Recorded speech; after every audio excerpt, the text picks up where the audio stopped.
Hello, my friend. Welcome to Tammy Anderson Art. If you are new here, I thank you for joining me today. And if you are not, thanks for stopping by again. So in today's video, we are going to learn how to pour on a vase. The first thing you're going to need to decide is, do you want your vase to have any special effects, such as cells or lacing? I do not. I want my vase to be more organic looking. I want it to have some pretty flowing colors, no bubbles of color or white veining through the colors. So to achieve that, I'm going to use a very simple recipe, which consists of 70% glue and 30% water. You'll see here I poured into 1 cup 70% full of glue. Into the other cup, I poured about 30% water. I added the two together, and because the cup is now full to the top, I wanted to transfer it into that bigger red cup so that I could stir it without spilling. Obviously, you don't need to do that, but if you follow the 70-30 measurements, you're going to end up with 100%. So whatever you're measuring in is going to be full to the top. So that's why I transferred. So you're going to want to mix them together good. And then you're going to want to add whatever paint you're using to the cup.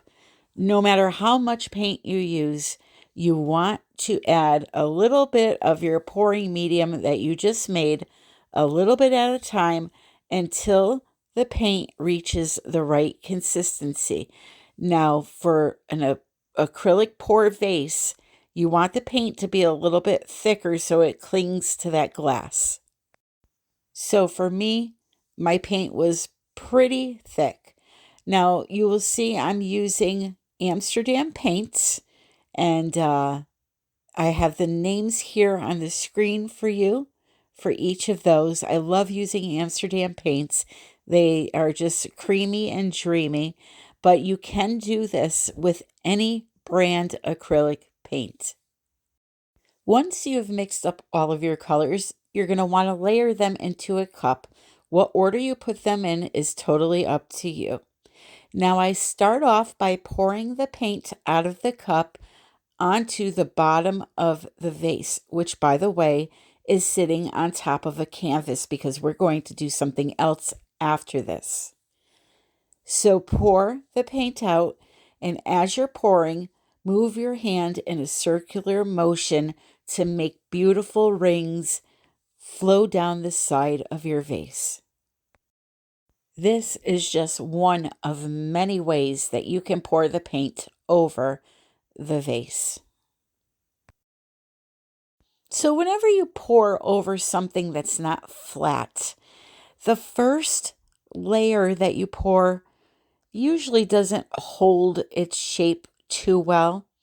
I mean, it's passable and you can stop there, but I opted to do 2 more pours on top of this because I was looking for the perfect look, to be honest. If only it would stay just like it is right here, I would be happy, but gravity wins and we pour multiple times.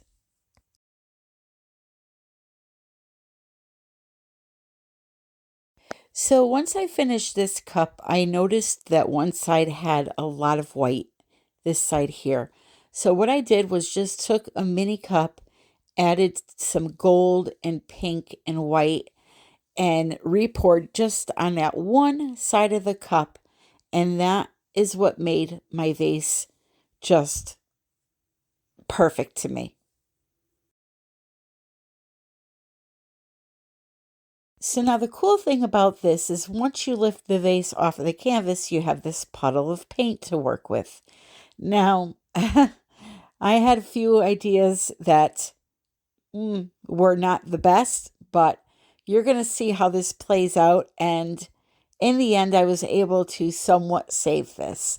But here I'm just showing you what my vase looks like, and I'm going to let it dry, and you will be seeing that in an upcoming video. So now what to do with all of that paint that went onto the canvas? Well, first I thought, let me pour some white in the middle and blow that white over the colors and off of the canvas to do somewhat of a reverse Dutch pour. But what happened was, because these paints were so thick, it was just a mess. I did, however, show you here because, a lot of people complain that they don't know if their Dutch pour paints are too thick or not. And you're going to see what it looks like here when they are too thick. So hopefully this will be a learning lesson for you. And although I was able to move the paints with my Ultra Turbo Mini Blow Dryer, they were just still too thick, and the composition just will not work out right. You'll see that the paints just kind of ripple as you try to blow them. They need to glide over the surface.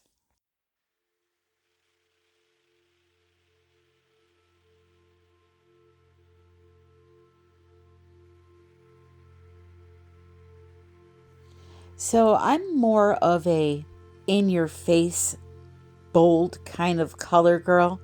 This was just way too soft for me for a canvas. So, I tried blowing out this corner here. It wasn't working. Mind you, all the while, the paint is getting thicker and thicker because the heat of my blow dryer is heating it up really well. So that was a fail. So now what I did was I took out my LOLIVEFE squeeze bottles that are filled with paint, Floetrol, and water, and poured them on top of a glue and water-based base to see how they would react. And I was surprised to see that it was creating some really pretty lacing.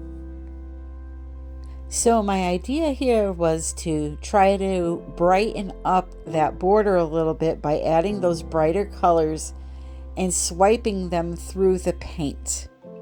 Well, let's just say that was not going well at all.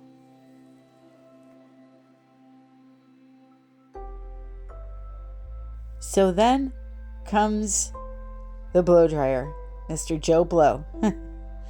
I said, let me try to blend these colors into that outer border. You see, I had this vision where if I could get this outer border looking kind of sexy, then I could come back after it was dried and do a little mixed media work on it. So it's not that this was going to be the painting in the end. This was going to be a base painting for a future painting. But I kept adding and kept blowing, and although I was getting some really pretty lacing, I just was not happy with it. I like to try multiple things, or multiple techniques, I should say, before I give up on a canvas. So that's what you're seeing me do here. I'm not giving up. I'm going and going until I'm gone, basically. A while back, I mentioned that center was starting to get thicker from the heat of my dryer. At this point, it was gelatinous. So after I decide I'm done trying to blow this out, I come back in and I remove that center area, that white area only. And it wasn't the rest of the paint. It was just that white area for some reason. But anyway, I remove that area and then I go in for the kill.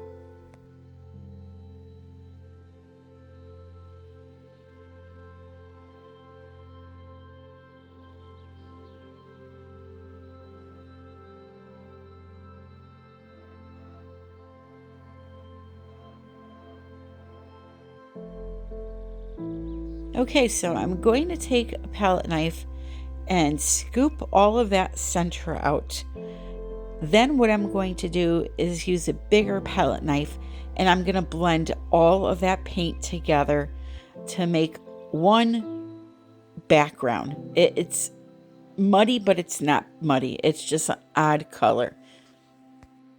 So my plan is to blow a Dutch pour out on top of this background and from there, I'm going to let it dry, and I'm going to use it to do another painting to not recycle it, but I'm going to alter the dry painting using acrylic paint and glitter and things like that. And again, that will be in a future video.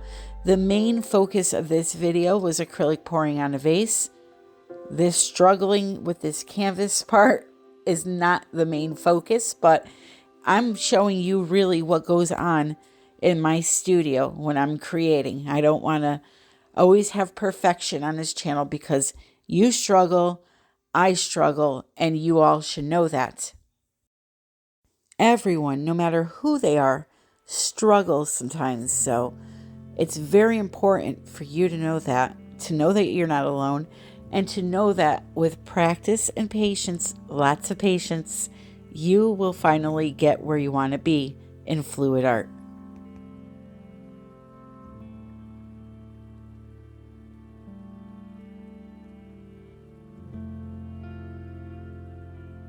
So I was really pleasantly surprised at the lacing that was happening in this painting. Yes, the paints were mixed with Floetrol. I didn't know how the glue and water base would work with all of that, but they really laced up beautifully. Now, that part I'm working on right now was my bad. I should have never blown that way. But at this point, I'm extremely frustrated with this entire canvas. So, you know, you tend not to think and you get mad and you just start blowing stuff around. So that's what's happening here. So I pulled out my Puffy 2000 and started trying to fine tune it a little bit. But as I said, I was not happy that I blew that bottom leaf out.